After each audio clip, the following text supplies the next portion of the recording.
Alors, donc comme je le disais, donc, pour commencer, pour présenter l'université PSL. PSL, c'est un regroupement de différents établissements d'enseignement supérieur. Donc, vous voyez les logos de ces différents établissements, donc plus d'une dizaine qui s'affichent sur ce slide. Donc, c'est peut-être pour certaines des écoles et des universités que vous connaissez. Donc, notamment, on a parmi nous l'École normale supérieure. On a également des écoles d'ingénieurs comme Mines Paris Tech, Chimie Paris Tech ou l'ESPCI. Et également, sur le plan des sciences des organisations et du management, Dauphine, par exemple.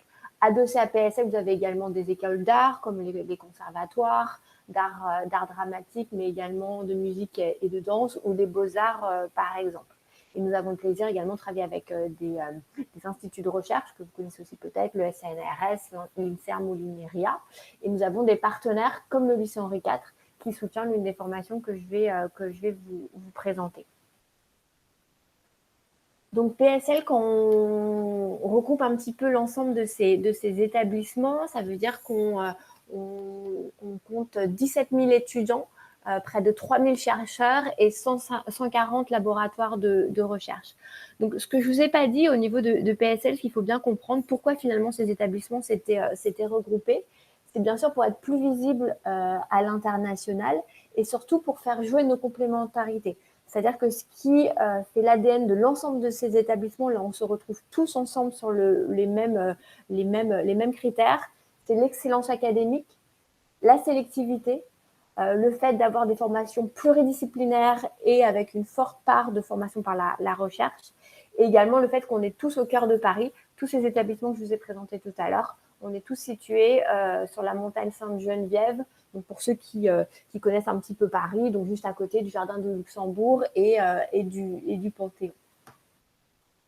Depuis que PSL a été créé, le fait d'être tous ensemble et donc plus forts ensemble, ça nous a permis de nous classer dans tous les classements, les grands rankings internationaux, donc le THE, QS et Shanghai, pour ceux qui connaissent un petit peu les classements internationaux. Tous ensemble, on délivre 60 diplômes de niveau licence, master et doctorat. On couvre également tout le spectre disciplinaire, donc au niveau des sciences, au niveau de l'ingénierie, au niveau des sciences humaines et sociales, et également au niveau des arts. Donc ça, c'est vraiment une des grandes forces de PSL, de couvrir l'ensemble des champs disciplinaires qu'on pourrait proposer. Pour nos étudiants en licence, ce qui fait l'ADN de nos formations, c'est vraiment ce que je vous disais tout à l'heure, la pluridisciplinarité. Vous devez peut-être connaître le CPS, dont je reviendrai dessus, mais c'était vraiment une formation qui était novatrice sur ce plan. Le fait de ne pas demander à nos étudiants de se spécialiser tout de suite, mais au contraire de continuer à avoir des enseignements sur tous les champs disciplinaires, que ce soit en sciences ou en SHS. L'autre point important, c'est le fait qu'on est vraiment sur un encadrement de proximité. Certes, je parle de l'université PSL, mais c'est université PSL, on va dire, dans une nouvelle présentation de l'université beaucoup plus moderne, avec vraiment une pédagogie active en petits groupes. Donc ça, c'est vraiment une force également de nos formations. La formation spécialisation progressive, comme je vous l'évoquais tout à l'heure, et également à la fois une très très forte sélectivité pour l'ensemble de nos formations, mais également en parallèle un engagement fort en faveur de l'égalité des chances et de la diversité. Donc au niveau de licence, on regroupe 4500 étudiants à l'échelle de PSL, on propose 9 diplômes différents, on a donc un taux de sélectivité très élevé de 5%, 10% d'internationaux dans nos formations.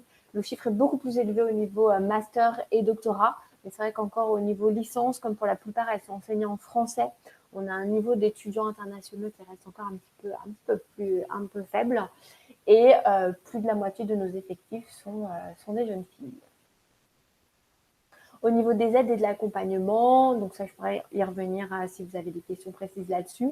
On propose donc différentes aides financières, des bourses notamment, on propose à nos étudiants. Pour l'ensemble de nos étudiants, on a également un welcome desk pour vous accompagner dans votre arrivée en France et qui vous aide également sur votre aide pour trouver un logement parce qu'on sait que c'est extrêmement compliqué. On a un encadrement de proximité, ce que je vous disais, et bien sûr un environnement numérique, par exemple, qui est proposé à l'ensemble de nos étudiants. Tout à l'heure, je vous parlais de 9 diplômes. Aujourd'hui, je vais en présenter 2 en particulier. Mais au sein de PSL, comme je vous le disais, il y a également Dauphine et l'ensemble des licences de Dauphine qui font partie de notre offre de formation. Toutes ces formations ici sont disponibles sur Parcoursup, donc comme vous le savez, qui va ouvrir dans quelques jours. En fonction des licences, le process est sur dossier ou sur dossier à entretien. J'y reviendrai. Et dernier point, donc comment rejoindre PSL? Donc soit vous nous rejoignez, on va dire directement dès votre première année dans le supérieur au niveau des licences. Soit aussi, comme je vous le disais, on propose également énormément de masters, de cycles ingénieurs ou d'autres formations. Et donc, vous pouvez rejoindre PSL, par exemple, pour le diplôme de l'école normale supérieure, dans un second temps, après une formation CPG ou autre, ou également en faisant un cycle complet, en commençant par le CPS, par exemple, et en poursuivant après au sein du DNS ou des cycles ingénieurs de PSL. Donc, il y a vraiment différentes voies d'entrée qui sont proposées. Alors, quelques mots sur le CPS. Donc, le CPS, c'est le cycle pluridisciplinaire d'études supérieures. C'est une formation qui a été créée en 2012, donc maintenant ça fait plusieurs années, conjointement donc, par PSL et par le lycée Henri IV. Donc, ça veut dire que dans cette formation, il y a plus d'une dizaine d'établissements qui sont mobilisés. Donc, ça veut dire qu'au quotidien, ce sont des enseignants de ces différents établissements qui vous font cours. Donc, c'est un diplôme en 3 ans avec grade de licence qui est reconnu bien sûr à l'international. Et la grosse différence du CPS et qui fait que cette formation est un petit peu unique dans le paysage actuel, c'est que c'est une hybridation de l'enseignement en classe préparatoire et de l'université. Donc, la première année de la formation est délivrée au sein du lycée Henri IV. Et puis après, sur la deuxième et la troisième année, en fonction de vos majeurs et de votre spécialisation, les cours peuvent se tenir dans différents établissements. Ça peut être à l'ENS, ça peut être à Dauphine. Ça dépend vraiment de votre spécialisation. Quand on dit que c'est une hybridation des deux, c'est qu'on a essayé de prendre le meilleur, entre guillemets, des deux. C'est-à-dire que vous allez avoir un encadrement de proximité, comme c'est le cas en classe préparatoire. Les effectifs seront extrêmement limités. L'intensité, l'exigence va être la même que celle qui est demandée en classe préparatoire. Et quand on parle de l'enseignement universitaire, ça va être qu'au fur et à mesure des 3 ans, on va vous apprendre à être beaucoup plus autonome sur votre suivi académique.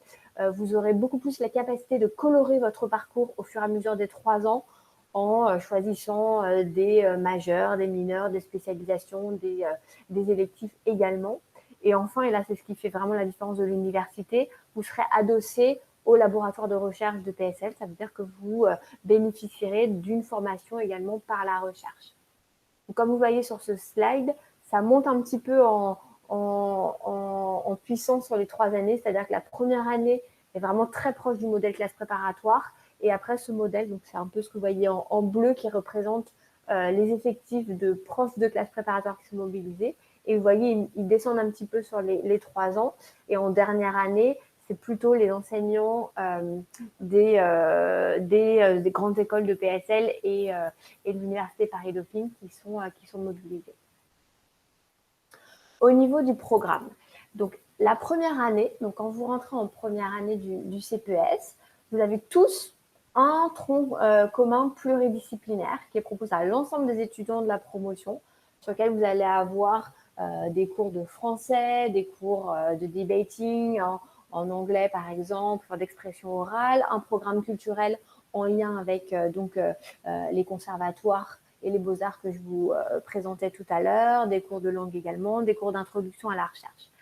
À côté de ça, dès la première année, vous allez choisir une filière, donc soit humanité, soit sciences, soit SESI. SESI, c'est sciences économiques, sociales et juridiques, qui vous permet dès la première année de quand même donner une première coloration à votre parcours en fonction de vos appétences.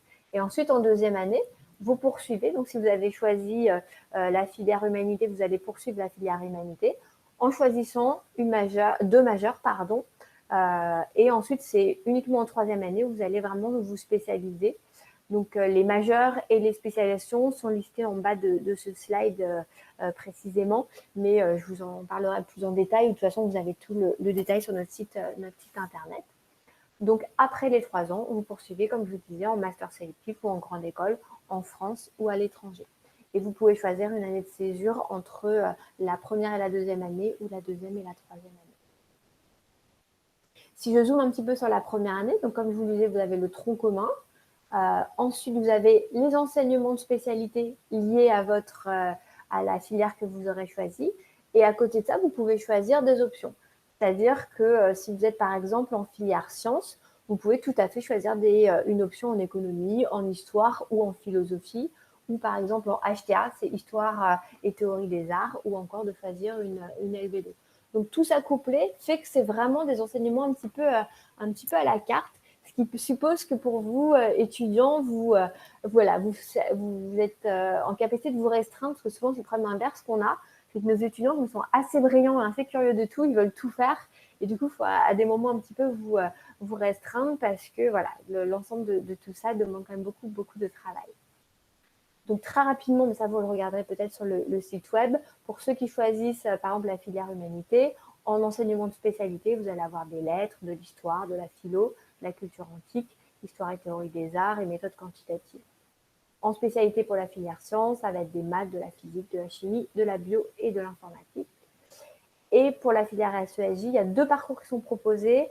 Ce premier parcours économie, société, maths avec des enseignements de maths, éco, sociologie, sciences politiques et droit. Et pour ceux qui choisissent maths et société, il y a de l'informatique en plus. Donc voilà. En termes de débouchés, l'ensemble donc des étudiants poursuivent après au niveau master, voire après ensuite au niveau doctorat. Et les débouchés sont extrêmement diversifiés. Vous pouvez poursuivre, soit vous poursuivez à l'intérieur de PSL, soit vous poursuivez à l'extérieur dans d'autres établissements, que ce soit en France et à l'étranger. On a notamment, par exemple, pour ceux qui poursuivent en France, beaucoup d'étudiants qui poursuivent à Sciences Po pour ceux qui suivent la filière SESJ. On a aussi beaucoup d'étudiants qui poursuivent à l'international, par exemple. Au niveau des admissions, donc pour l'ensemble, on propose 150 places qui se répartissent comme suit. 65 places pour la filière SESJ, 40 pour la filière humanité et 45 pour la filière sciences. Donc, c'est un mode d'admission par Parcoursup, exclusivement sur dossier. Il n'y a pas d'entretien pour le CPES. Ce qu'il faut savoir, c'est que vous pouvez déposer un dossier par filière. Vous pouvez donc déposer 3 dossiers si vous êtes intéressé par les 3 filières du CPES. En revanche, chaque filière vous comptera pour un vœu. Donc ça, c'est important que vous le sachiez. Enfin, sur ce site, vous voyez les spécialités du bac qui sont recommandées pour postuler.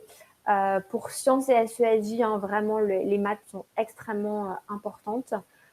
Et ensuite, vous voyez la deuxième spécialité qui vous est recommandée. Pour la filière humanité, toutes les spécialités sont possibles. Et je n'ai pas précisé, mais les droits nationaux sont les droits nationaux de licence en France, donc environ 170 € par an. Donc c'est vraiment pas très élevé. À cela, il faut ajouter la contribution vie étudiante, la CEVEC, d'un montant de 92 €. Donc voilà pour le CPES. Ensuite, pour ce qui concerne donc la nouvelle licence sciences pour un monde durable, c'est une nouvelle formation qu'on a ouverte cette année. Donc c'est vraiment la première promo qui est actuellement en cours. On a d'ailleurs une étudiante de votre lycée qui est actuellement au sein de la promotion. Donc c'est un petit peu la petite sœur du CPES, c'est-à-dire que dans son ADN, par rapport à ce que je vous présentais tout à l'heure, et ses exigences, c'est vraiment très très proche. Donc c'est une licence qui est interdisciplinaire, qui est généraliste en 3 ans et qui est portée là encore par l'ensemble des établissements de PSL que je vous présentais tout à l'heure. Ce qu'il faut savoir, donc ce qui fait vraiment la spécificité de cette licence, et elle est vraiment très novatrice dans le paysage de l'enseignement supérieur aujourd'hui. Autant il y a des formations sur le développement durable qui sont proposées parfois en 2e cycle au niveau master, autant il y en a très très très peu au niveau du 1er cycle. Et il n'y en a pas en France comparable. Il y en a certaines à l'étranger. Je sais que les pays scandinaves, par exemple, sont assez avancés sur ce sujet. Donc, on a vu qu'il y avait quelques formations qui pouvaient être comparables, mais en France, c'est vraiment la seule. Et en fait, l'idée derrière, c'est vraiment d'avoir une formation donc, interdisciplinaire qui associe toutes les sciences. Donc, quand je parle de toutes les sciences, c'est vraiment à la fois les sciences de la nature, mais aussi les sciences de la vie et tout ce qui relève des sciences humaines, sociales et économiques. Et c'est vraiment d'associer l'ensemble pour être en capacité d'appréhender les enjeux et les problèmes du développement durable dans leur globalité. C'est-à-dire que notre conviction, c'est que pour à terme espérer réussir à avancer sur ces sujets, sur ces gros problèmes, sur ces enjeux de développement durable, donc qu'ils soient environnementaux, sociaux ou sociétaux, il faut qu'on puisse créer une nouvelle génération d'étudiants qui comprennent ces sujets et qui soient en capacité de les comprendre dans une dimension à 360 degrés. C'est-à-dire qu'aujourd'hui, on ne peut pas réfléchir au sujet de transition écologique, par exemple, sans appréhender les enjeux sous-jacents d'économie ou peut-être de droit. Donc, c'est vraiment le but de cette formation. C'est-à-dire que vous soyez des étudiants qui sont à la fois très avancés sur le plan disciplinaire, sur tous les sujets que je vous évoquais tout à l'heure. C'est-à-dire qu'on recrute vraiment les meilleurs étudiants, comme ça l'est pour le CPES. Mais vous aurez cette casquette, finalement, de savoir appréhender ces sujets sur toutes les dimensions par l'approche interdisciplinaire de la formation. Ce qui fait la différence un petit peu avec le CPES, c'est qu'elle est beaucoup plus internationale par rapport au CPES, avec des partenariats qui vont être noués avec nos partenaires donc étrangers. Et également, l'autre différence, c'est que la pédagogie est un petit peu plus active. C'est-à-dire que là encore, pour être dans une dynamique de former des personnes qui seront en capacité de solutionner ces sujets-là, on vous met beaucoup plus en situation. Du coup, il y a beaucoup d'enseignements en mode projet, en effectif restreint, qui sont proposés. Et il y a beaucoup d'expressions orales, en tout cas, on vous mobilise énormément sur la partie académique. Quand je parle de projet interdisciplinaire, donc là, je vous présente par exemple un petit peu le programme de la première année. Sur les projets interdisciplinaires, ça veut dire que vous allez être en groupe de, on va dire, 5-6 étudiants et vous allez avoir des enquêtes de terrain qui vont devoir être faites. Dire des enquêtes, vous allez devoir aller par exemple interviewer tous les sachants de la thématique sur laquelle vous travaillerez. Ça peut être des chercheurs, ça peut être des entrepreneurs, ça peut être des associations par exemple. Et donc c'est à vous de défricher un peu le terrain, de faire comme un travail de recherche sur les sujets que vous aurez. Donc par exemple cette année, dans l'effectif cette année, il y en a qui travaillent sur la pollution atmosphérique, d'autres qui travaillent sur un sujet de biodiversité en ville par exemple. Donc voilà, chaque année, il y aura des sujets différents. Donc voilà. La première année, vous voyez le programme qui s'affiche sur l'écran. Et la spécialisation se fait un petit peu plus au niveau de la deuxième et la troisième année en fonction de la poursuite d'études que vous souhaitez faire. Mais à l'heure actuelle, on propose 3 thématiques de spécialisation dès la première année. Vous allez plus colorer finalement votre parcours, plus sur la partie, on va dire, sciences expérimentales ou plus sur la partie SHS pour tous ceux qui seraient plus intéressés sur le sujet des politiques publiques, par exemple. Voilà. Également, il y a tout un volet engagement étudiant qui est présent dans la formation. Donc, si vous êtes, on vous encourage à vous engager d'un point de vue associatif, par exemple, et ça vous permet d'avoir des ECTS liés à cet engagement. Au niveau des débouchés, c'est un petit peu comme le CPES. Vous pourrez poursuivre dans plein de formations au niveau master, que ce soit encore une fois au sein de PSL ou à l'extérieur. On a identifié quand même certains masters et certaines formations au sein de PSL qui sont beaucoup plus en lien avec la formation. Donc, par exemple, le master sciences du vivant, le master géosciences, sciences de la Terre et des planètes, le master énergie et autres. Donc voilà, c'est une première liste. Et pour ce qui est des SHS, le master plus en économie, en politique publique ou en management de l'innovation, par exemple. Mais comme la formation s'ouvre, c'est les enseignants qui ont, comme ce sont des formations qui sont au sein de PSL qu'on connaît très bien, qu'on a commencé à lister, mais on va voir en avançant en fonction de la formation des étudiants comment ça se passe et si on peut ouvrir plus largement cette liste de diplômes. Au niveau des admissions, il y a 30 places chaque année qui est prévue pour la licence Sciences pour un monde durable. Là encore, les frais d'inscription sont les mêmes que pour le CPES. Et au niveau des spécialités qu'on recommande, là, de façon sûre, on vous recommande très, très, très fortement d'avoir les mathématiques et à côté de ça, d'avoir la physique-chimie ou SVT ou sciences de l'ingénieur. Mais vraiment, je n'ai peut-être pas assez dit, mais on demande quand même on s'adresse quand même à des profils scientifiques qui ensuite vont s'ouvrir vers les SHS, mais ça demande quand même un très très bon niveau de mathématiques et quand même de physique, chimie et de SVT. Voilà, donc bien sûr, toutes les informations sont sur notre site web. Et sachez qu'on organise une journée porte ouverte virtuelle le 23 janvier. Donc, si vous voulez, je vous enverrai le lien que vous voyez aussi ici, que vous pouvez voir sur notre site, sur lequel toutes les formations seront présentées avec les équipes académiques et des étudiants qui seront mobilisés. Donc, ils seront là pour répondre par chat ou par one-to-one via Teams, par exemple, pour répondre à toutes vos questions. Donc, n'hésitez pas à vous inscrire. Cela dit, je crois savoir, et Loïc, vous me confirmerez, que l'AEFE organise un salon virtuel, je crois, le 23 et le 24 janvier avec Studyrama, si je me trompe. Donc, j'imagine que vous ne serez peut-être pas forcément disponible sur ces dates-là.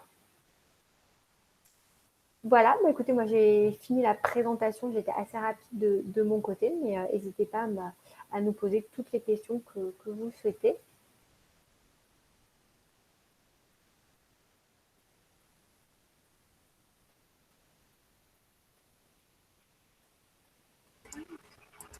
Merci beaucoup Claire pour votre présentation. Donc effectivement, il y a le salon, mais nos élèves peuvent très bien aller sur ce salon et également aller sur la journée porte ouverte. Enfin, il n'y a pas d'obligation de notre part de participer à tel ou tel salon. On leur propose, il y a des recommandations qui sont faites, mais ils ont bien noté.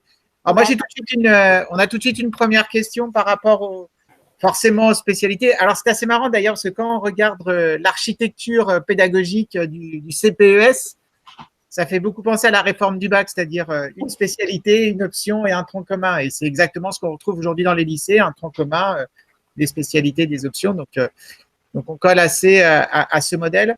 Sur les spécialités, que ce soit SESJ ou on était sur la dernière licence que vous proposiez sur développement durable, quand vous dites, par exemple, les maths, est-ce qu'il faut garder les maths absolument en terminale ou si un élève garde les maths en première et qu'il arrête en fin de première et qu'il prend, par exemple, les maths complémentaires en terminale, c'est suffisant ou pas? Voilà, alors, première question. Pour le CPES, pour la filière humanité et pour la filière SESJ, maths complémentaires serait suffisant. En revanche, pour la filière sciences, non, on exige vraiment d'avoir la spécialité maths. Et pour la licence sciences pour un monde durable, on demande également, encore une fois, c'est des préconisations. Encore une fois, on est tous dans la même situation. On essaye de se projeter par rapport à cela. Donc, il faudra voir avec les premières cohortes comment ça se passe. Mais vraiment, on recommande d'avoir comme la spécialisation maths parce que le niveau est très, très élevé. Et nous, notre objectif, c'est que vous réussissiez et que si vous arrivez avec un retard un peu trop important sur ces disciplines, ça peut être difficile pour vous au vu de la charge de travail. Donc, spécialité maths, oui, pour la filière sciences du CPES et pour la licence sciences pour un monde durable. Et maths complémentaire peut suffire pour les deux autres filières du CPES.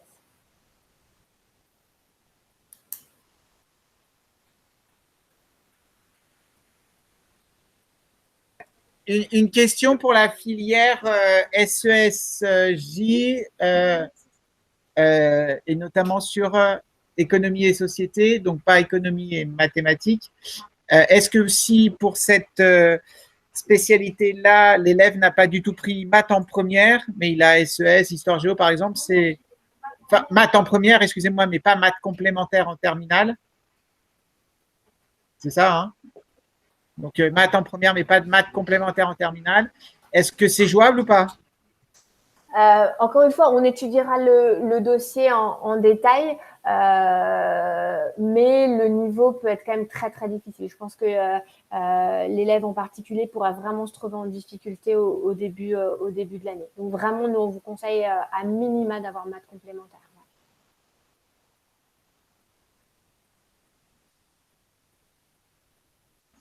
Donc, finalement, quel que soit pour la SESJ, quels que soient les deux parcours, privilégier, donc bon, les maths en première, c'est sûr, mais privilégier les maths complémentaires en terminale. Et si ce n'est pas le cas, le dossier est quand même étudié. Oui, bien sûr. Oui, le dossier sera complètement étudié. Ça, y a pas de, alors, une autre question d'un élève par rapport à une remarque que vous avez faite sur les dossiers Parcoursup et éventuellement les entretiens. Quelles sont les filières qui sont concernées par cet entretien? L'entretien, c'est uniquement la licence Sciences pour un monde durable. Le CPES, quelle que soit la filière, c'est exclusivement sur dossier à l'heure actuelle. Et pourquoi on propose un entretien pour Sciences pour un monde durable? C'est parce qu'il y a vraiment un profil, on va dire, des personnalités d'étudiants qu'on recherche, comme je vous l'ai un peu présenté, quand même très intéressés par le développement durable, très engagés déjà. Donc c'est vrai que c'est intéressant pour nous de rencontrer les étudiants, d'avoir vraiment une rencontre avec eux pour cadrer un petit peu ce point. Mais pour le CPES, pour les 3 filières du CPES, il n'y a pas d'entretien.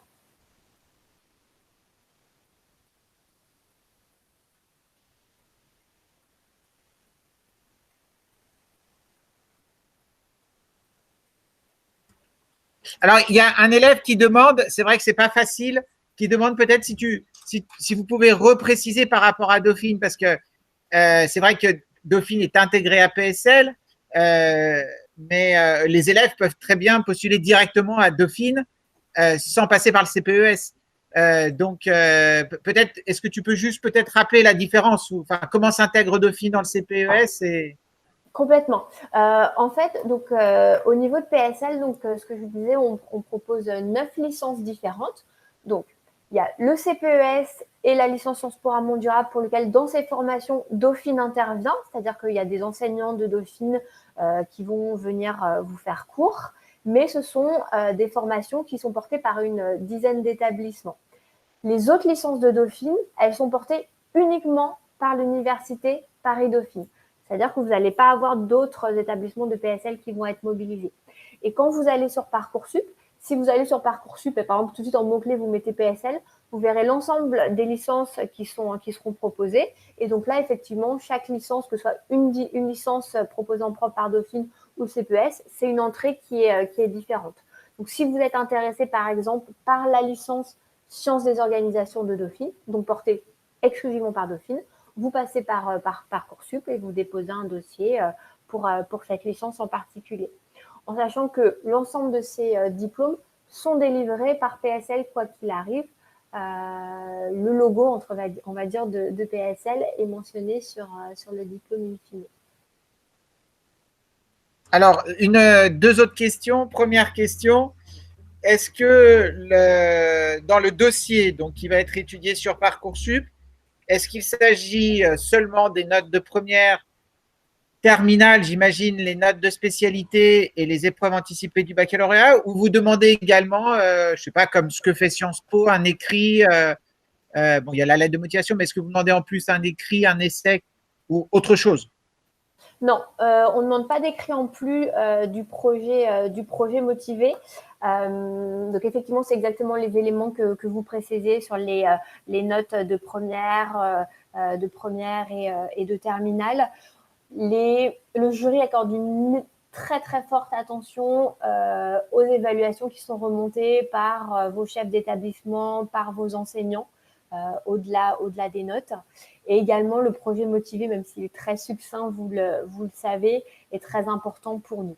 En revanche, on ne demande pas d'éléments complémentaires.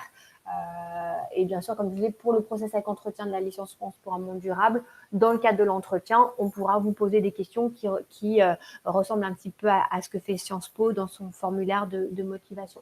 Mais pour le CPES, on va vraiment regarder du coup le niveau académique. La progression des notes, c'est vraiment très très important. La progression des notes à chaque trimestre et entre la première et la terminale, et les évaluations qualitatives de vos enseignants. Et je préfère le dire, je ne l'ai peut-être pas dit, juste un point, c'est parce que je ne veux pas non plus que ce soit trop déceptif. C'est vrai que ces formations sont très sélectives. Hein. Donc c'est vrai que chaque année, on a beaucoup de dossiers qui sont reçus pour finalement peu de places. Donc dans tous les cas, bien sûr, exploitez bien tous les vœux et toutes les opportunités que vous avez devant vous pour postuler à beaucoup de formations. Alors, une question d'une élève, peut-être, est-ce que tu peux repréciser un peu les débouchés suite au CPES ou au développement durable? Alors, suite au CPES, donc tu as évoqué des masters. Alors, peut-être préciser un peu un peu plus quel type de master au sein de PSL et hors PSL? J'imagine que l'élève peut poursuivre à Dauphine, mais tu parlais de Sciences Po. J'imagine qu'un élève peut partir, je sais pas, en Angleterre, à LSI, ou peut-être juste préciser sur ça. Complètement. Alors, effectivement, les débouchés ensuite, donc c'est comme je le disais, à l'intérieur de PSL, mais pas que, ça peut être partout dans le monde entier ou dans tous les établissements qui existent. Les débouchés vont vraiment dépendre de la spécialisation que vous aurez choisie en troisième année du CPS et de la filière que vous aurez choisie. Typiquement, vous parliez, Loïc, de LSI. C'est un débouché plutôt pour la filière sciences économiques, sociales et juridiques. Pour ceux qui suivent la filière sciences, un grand débouché qu'on a en France, c'est Polytechnique ou c'est les grandes écoles d'ingénieurs, donc qui sont pour la plupart d'ailleurs à PSL, donc mine, ESPCI par exemple, ou AgroParisTech aussi. C'est vraiment un des grands débouchés. On a également beaucoup d'étudiants qui poursuivent à l'école normale supérieure, donc qui est au sein de PSL, mais c'est vraiment un débouché assez important. À l'international, on va avoir pas mal de choses qui sont représentées. Pour ceux qui suivent la filière humanité, ça va être là encore l'ENS, l'École normale supérieure, beaucoup, mais ça peut être plein de choses à l'extérieur. Là, j'avoue, c'est assez diversifié aussi. On a d'ailleurs même des étudiants qui poursuivent plutôt sur des études d'art ou à la FEMIS, par exemple. Donc, c'est assez hétérogène. Mais ça dépend vraiment de votre coloration et la spécialisation que vous aurez fait en troisième année. Il est sûr que vous ne pouvez pas rentrer en cycle en école d'ingénieur si vous avez suivi la filière humanité du CPS. Ça, c'est pas possible.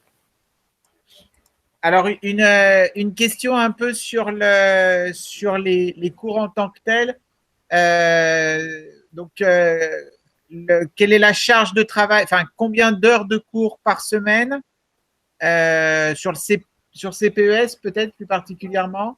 Donc, combien d'heures de cours et combien de travail personnel, finalement? Et deuxième question, sur l'année de licence, sur le CPES, tu évoquais des années de session. En fait, est-ce qu'un élève peut imaginer un échange avec une autre université sur ces 3 ans à l'étranger ou pas? Alors, sur cette dernière question, déjà au niveau des échanges, aujourd'hui pour le CPES, il n'y a pas d'année d'échange qui est proposée dans le cadre des 3 ans du cursus.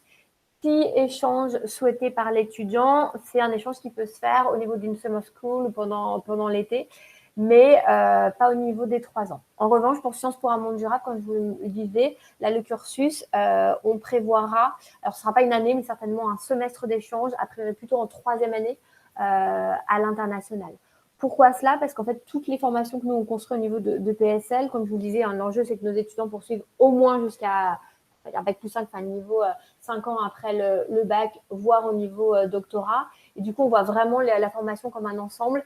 Et l'échange à l'international, on le préconise, enfin, il est toujours obligatoire au niveau master. Dans l'ensemble de nos masters ou dans les cycles ingénieurs, il y a toujours à minima un semestre ou un an qui est demandé à l'international. Et du coup, voilà, on le voit comme un ensemble et l'échange se fait plutôt après. Et pour ce qui est de nombre d'heures de cours, au niveau du CPES, c'est vraiment la même charge de travail qu'au niveau prépa. On va être plutôt, je ne voudrais pas vous dire de bêtises, je pense sur 28-30 heures de cours en présentiel, vous voyez ce que je veux dire, par semaine, plus la charge de travail à côté, qui est la même qu'on peut attendre au niveau de prépa, au niveau d'une prépa. Et au niveau de Sciences pour un monde durable, c'est à peu près pareil. Je crois qu'on a 25 heures de cours par semaine, plus un engagement également, une charge de travail personnelle et par groupe qui est également très, très important. Donc ça, il faut vraiment l'avoir en tête. Je ne vous ai pas projeté, mais on a des exemples d'emploi du temps type que je pourrais vous envoyer si ça vous intéresse pour vous projeter un petit peu. Mais vraiment, je le précise parce que certains se disent je vais choisir le TPS parce que c'est plus cool, entre guillemets, que la prépa. C'est vraiment pas le cas. Donc, alors, par rapport à ta remarque, on est très intéressé par ta présentation que tu nous as faite. Et effectivement, les élèves ont dit oui si tu veux nous donner des exemples d'emploi du temps. Alors, 2 autres questions. Première question, est-ce que tu sais, même si tu n'es pas à Dauphine, quelle serait la comparaison entre un élève qui postule je sais pas, je crois qu'il y a une licence en sciences des organisations à Dauphine Et la filière SESJ, je crois que c'est 60 places en SESJ. À Dauphine, on ne sait pas. Première question. Et deuxième question, quelle est la proportion de cours je dirais en amphi et de TD sur le CPES? Est-ce qu'on est plus sur de l'amphi ou plus sur du travail en groupe? Voilà. Alors, sciences des organisations de Dauphine, ça, je pourrais vous le dire à l'issue. Je ne voudrais surtout pas vous dire une bêtise sur les effectifs. Ils sont effectivement plus importants qu'au CPS. Donc ça, je pourrais vous le redire. Et surtout, vous envoyer les prérequis, enfin tous les éléments vraiment précis d'admission pour leur formation. Et dans votre question, vous demandez les cours en amphi versus TD. Donc c'était bien pour sciences des organisations, pas le CPES. Le CPES, c'est vraiment des cours en petits groupes tout le temps. Pour sciences des organisations, ça, je ne saurais pas vous dire, mais là encore, je pourrais vous renvoyer les éléments juste à l'issue de la formation.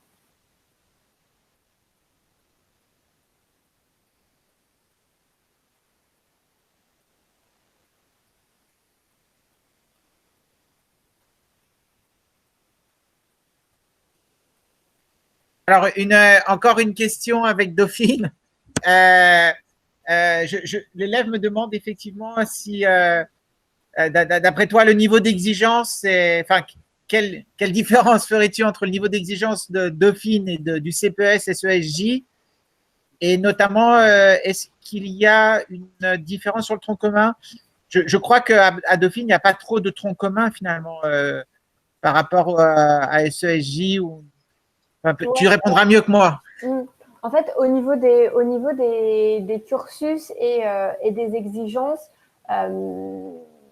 au niveau des admissions, l'exigence, ça va être aussi forte. C'est-à-dire qu'on va recruter pour l'ensemble de ces formations les meilleurs élèves. Le sujet, il est plutôt les profils derrière, surtout ce que vous souhaitez faire.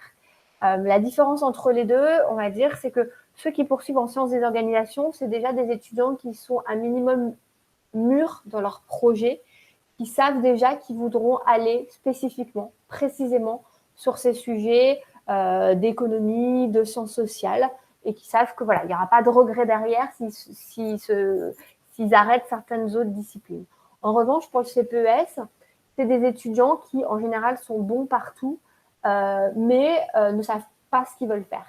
Et du coup, préfèrent poursuivre dans un cursus qui leur permet finalement de construire un petit peu leur cursus et de continuer à avoir à la fois des cours de maths, d'économie, ce que je vous ai présenté tout à l'heure, mais qui ne savent pas forcément ce qu'ils veulent faire. Ce que je n'ai pas précisé tout à l'heure, c'est qu'au niveau du CPES, vous choisissez une filière en première année, mais vous avez possiblement, alors encore une fois, il faut que ce soit bien sûr validé par le jury, la possibilité de changer de filière en deuxième année. C'est-à-dire que ça a déjà arrivé des étudiants qui, par exemple, rentraient en filière sciences et en deuxième année, passaient en filière SESI au sein du CPES. Donc, je ne sais pas si ma réponse est claire, mais finalement, c'est des formations aussi sélectives l'une que l'autre. D'ailleurs, Dauphine est rentrée sur Parcoursup depuis l'année dernière et ils ont eu un nombre de candidatures qui a augmenté de façon drastique par rapport à ça. Mais c'est plutôt à qui ça s'adresse, quoi. Des étudiants qui ne sauraient pas exactement ce qu'ils veulent faire ou qui ne savent pas trop ce qu'il y a derrière les sciences des organisations, ce genre de choses, je leur préconiserais peut-être plutôt de ne pas se fermer des portes trop vite et d'aller plutôt sur une formation un petit peu plus ouverte qui leur permettra encore de découvrir de nouvelles disciplines. Si vous savez déjà que ce qui vous intéresse de façon sûre, c'est les sciences sociales et l'économie, là, c'est sûr qu'effectivement, vous pouvez complètement partir sur les licences de Dauphine tout de suite. Alors, une question sur impact la formation. Impact positif, hein, c'est ça? Ouais. Est-ce qu'il y a une moyenne générale à avoir, enfin une minimum qui a annoncé ou pas? Est-ce que l'élève doit avoir 15, 16, 17, voilà. Et alors j'ai pas pu regarder dans nos statistiques, mais est-ce que tu as en tête le nom de l'élève qui est rentré dans cette licence l'année dernière? Je dois pouvoir la retrouver, mais c'était une question qu'on se posait là. Je l'ai plus en tête. Ça, je pourrais la retrouver. Je sais que j'avais cherché, je l'ai plus en tête, mais ça, je vous le dirai, il n'y a pas de problème. D'ailleurs, je crois qu'elle sera là à la journée au salon virtuel. Donc, elle sera là pour répondre à vos questions. Vous pourrez chatter avec elle ou il n'y a pas de problème.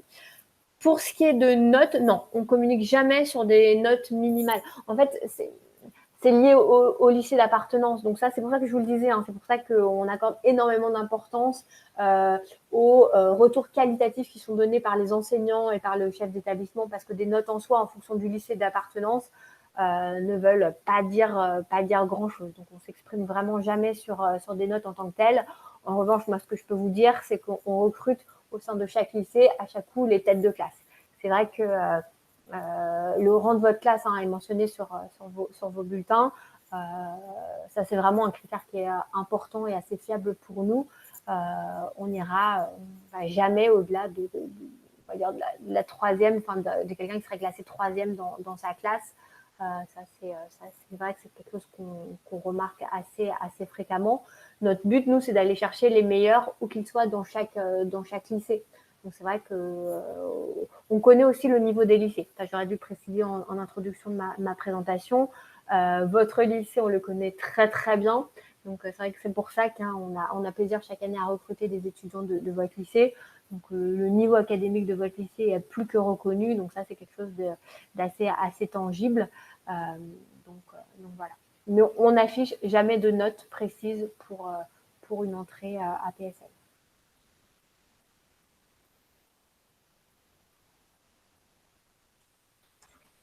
Bien, merci beaucoup pour la présentation et d'avoir répondu à toutes ces questions. Si tu peux nous envoyer la présentation et un emploi du temps type, ça nous permettra de compléter cette visio. Et puis, encore merci. Bonne fin de journée. Et on n'hésitera pas à revenir vers toi pour d'autres questions. Merci à vous. Je vous envoie tout ça. Et puis, Loïc, je vous envoie également le lien de notre salon pour les étudiants qui sont pour le 23. Très bien. Je le transmettrai aux élèves qui étaient là et ceux qui n'ont pas pu venir. Je pense qu'on aura pas mal d'élèves qui seront intéressés pour venir. Très bien. Merci à tous. Bon courage et très bonne fin de journée. Bon après-midi. Au revoir. Au revoir.